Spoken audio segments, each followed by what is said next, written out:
საქართველოს კათოლიკოს პატრიარქის საყოველთაო ნათლობა იწყება. მსურველებმა რეგისტრაცია 24-დან 28 თებერვლის ჩათვლით უნდა გაიარონ. მღვდელმსახურ მამავაჟა სონღულაშვილის ინფორმაციით პატრიარქს უკვე 50,000-მდე ნათლული ყავს. დაიწყო საყოველთაო ნათლობის 71 ეტაპი და უკვე 50,000 გასწა პატრიარქის ნათლულებს.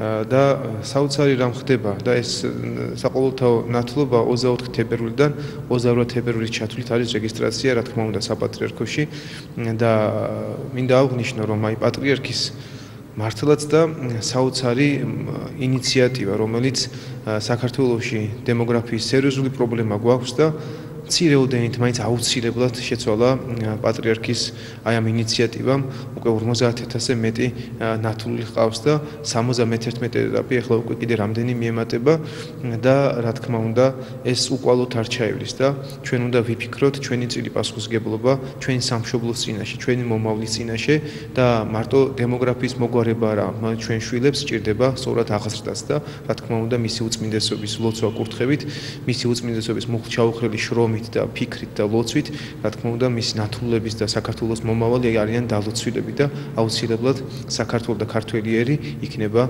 მეორედ მოსვლამდე.